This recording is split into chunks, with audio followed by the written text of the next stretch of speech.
If you have ever felt stuck in life, this this way of being will literally get you unstuck every time. Welcome back to one's journey of unwinding the mind and, of course, your daily microdose. Now tune in to the latest episode of One's Journey. Today I want to talk about the number one resiliency factor. So many of you know I was a child protection worker for over a decade, and we did tons of trainings and research all around resilience, because resilience was a child's ability to make it through hard circumstances and not be as impacted. So let me give you, first of all, the definition of resilience. So the definition of resilience is the capacity to withstand or to recover quickly from difficulties or toughness. The ability of a substance or object to spring back into shape, elasticity. So essentially what I see resilience as is your ability to be in a circumstance that for most people would cause extreme pain or harm or something like that, and it doesn't for you. Or it happens so briefly that the impact is so much smaller than it typically would be.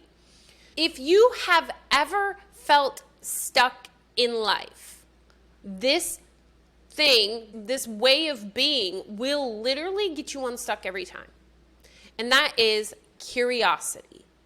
So when you think of a child, they are so curious. They can literally do the same activity over 1,000,000 times until they get it right, say a block in a hole, and then they'll do it another 1,000,000 times because they're truly curious about all pieces, and that curiosity allows them to see the bigger picture.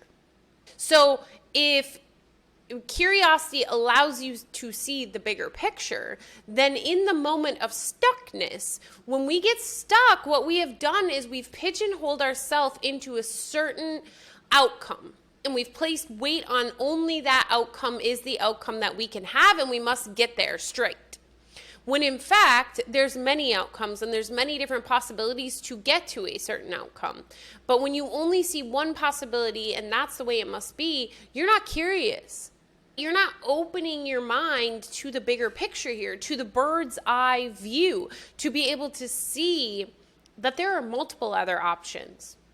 For example, when you're driving on the road, this is an option, a time to get curious, and curiosity brings awareness, right? So let's say back in the day before GPS, when you had to use a map and you're driving down the road and all of a sudden you come to road construction, you can either sit there and wait in line and add an extra hour, or you can get curious. Is there another route? Is there a different route I can take? Then you pull out the map and you look at the map and you look at the whole picture, right? Because you've got this map of probably the entire state or at least the entire city, and you can see how all the different pieces work together to get you where you're going. Yeah, maybe you have to take a lot more turns, but if you would have just sat in that line, been frustrated, irritated, running late, and we know how that spirals in and in and in, and instead didn't open up to getting curious of a different option, you would have been stuck. That is literally the secret to never being stuck again, is to step outside of the box and get curious. And sometimes it doesn't come naturally, and sometimes you have to force it. But the best way is to dig as many layers deep as possible, whether it's through why or what or how, and continue to ask yourself, could I do it this way? Could I do it that way? Could I do it this way? Could I do it that way? And continue to pull yourself further and further back until you have seen the biggest picture possible. And you have found an option that will work, or multiple options, right? When you get curious, there's so many different options. So literally, if you want to know how to release weight from all circumstances, it's to get curious. Because the reason why weight is placed is because we have pigeonholed ourselves. We have laser focused ourselves to only that one option contains our salvation, meaning our route home, meaning our, perfect marriage, our perfect life, our perfect successful life, whatever it may be. But you've pigeonholed. So you've placed weight on it, and your full salvation is located in it. Therefore, you have so much weight riding on that. And the chances of that being the actual outcome, I don't know, very slim to none. Very slim to none.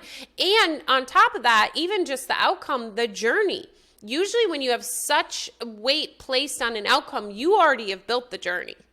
And that's the only journey to get there. So again, you have pigeonholed yourself in so many places that if one small thing goes wrong, the world has come to an end. So curiosity did not kill the cat. It saved the cat. I've said that multiple times before, but curiosity did not kill the cat. It literally saved the cat. If the cat wouldn't have taken a step back and looked at all of its different options, it would have been hit by the car. But instead, it saw that there was a garbage can to the right, and then they could jump over the road onto the other garbage can and avoid the car. Boom. But if the cat would have only saw that, hey, I'm out here in the road and this car is coming, it would have been smashed. Because it was stuck in that situation. And essentially, if you're tired of feeling weighed down, then it's time to begin to get curious. It's time to take a step back and see where you have pigeonholed yourself. That's another opportunity to use curiosity, is to look at, okay, I feel weighed down. Where in my life have I pigeonholed myself so much that I literally feel weighed down? That's another opportunity to get curious. Literally, if you only have one tool in your back pocket for the rest of your life, curiosity is a game changer. Literally a game changer. When you think of the one person you have ever come in contact with that seems the happiest, most at peace, filled with joy, it's usually a child. And the reason why that child is that way is because they are so curious and they ask questions. That's another piece. Don't ever take an answer for face value. If it doesn't feel right, then it's time to ask more questions. It's time to get curious. And whether that's in conversation with someone else or in conversation with yourself, because that is your highest self telling you that there's another way.